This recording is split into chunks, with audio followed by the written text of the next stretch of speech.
La base, tube de 40, PVC, un trou. Après, on scie, on fait ses marques. Il n'y a plus qu'à retirer le trou plein. Voilà. Et on a la base.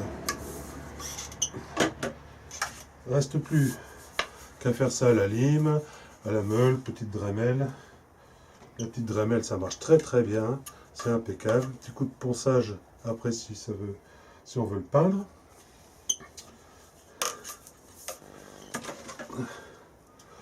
Petite saignée en haut et deux en bas pour le maintien des sangles. Donc là, on retrouve le tube tel qu'il est, brut. Et on n'a plus qu'à passer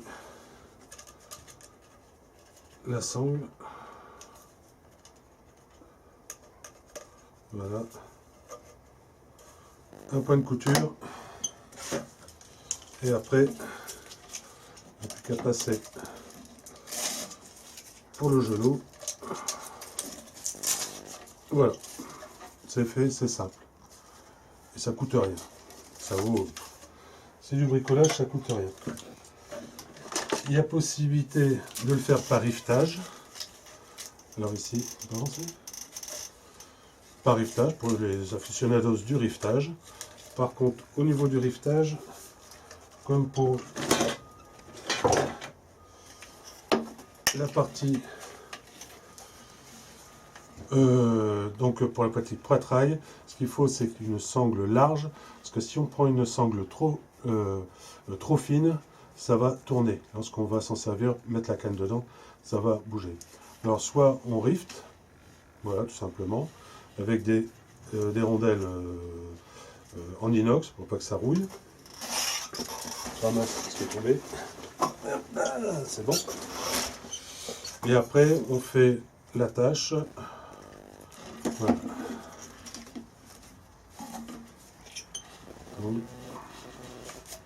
Voilà.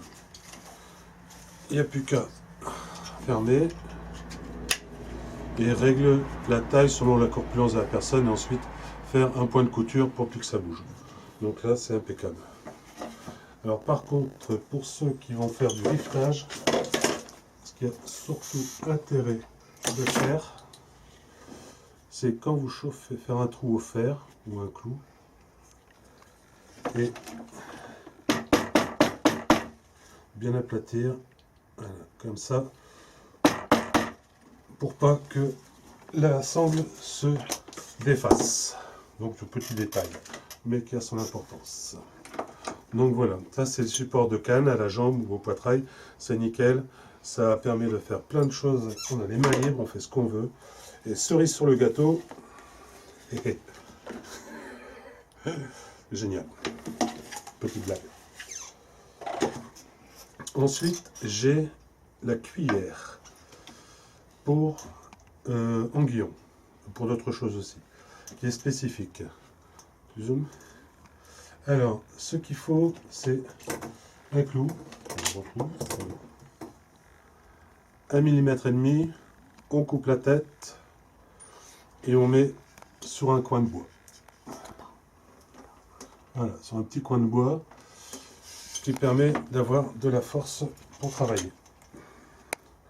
Alors c'est une cuillère qui est très pratique pour tout ce qui est anguillon, changement rapide. Et j'ai déjà fait du 3 kg de 3 kg 5 et ça tient très bien. 70 centièmes, 8-10 cm. On coupe.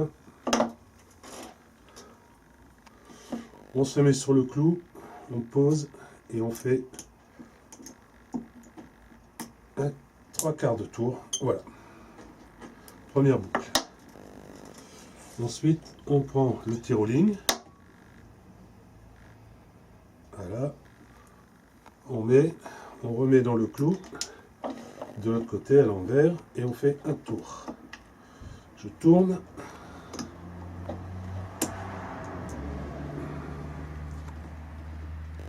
Voilà, je remets dans le clou, je tourne. Mais vraiment, juste un tour, c'est suffisant. Ensuite, je coupe le surplus.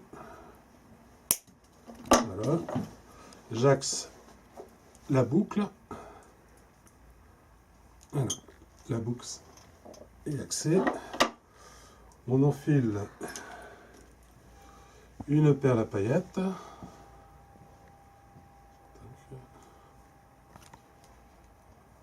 Voilà, j'ai trouvé. On met la palette.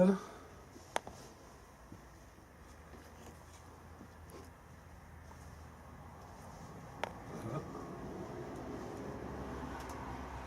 Une perle fluo et une rouge, selon les tailles, peu importe.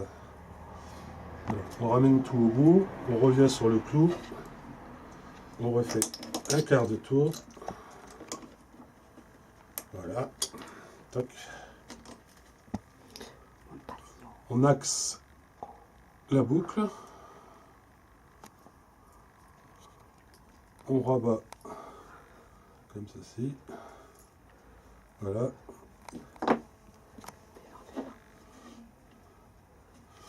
On coupe le surplus à hauteur de la perle rouge. C'est fini. Et là, on a une attache rapide pour aiguillon.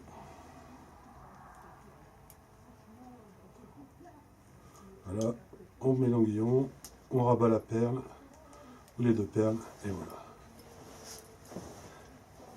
C'est impeccable. Après, il n'y a plus qu'à changer l'aiguillon, il n'y a rien de plus facile. Tac. Et on remet. Voilà. Et ça décroche pas. Ça ne peut pas décrocher, c'est comme ça. Donc voilà, et après on peut même améliorer le système avec des têtes comme cela, plombées, fabrication maison, ou encore aménager pour des leurres, mais là c'est pas encore testé, je peux pas donner la réponse, mais ça peut être efficace. Toujours pareil, on défait, on remet, hop. Et ça c'est pratique à faire quand on a la canne dans le support de canne sur le genou. Et voilà, c'est tout, c'est fini. Et voilà. Donc, il n'y a plus qu'à mettre en place et puis me dire ce que vous en pensez. Hein, c'est clos. Une dernière chose que mon caméraman me fait penser. Les décors sont de Roger Hart et les costumes de Donard Cardwell. Et voilà. On est à jour.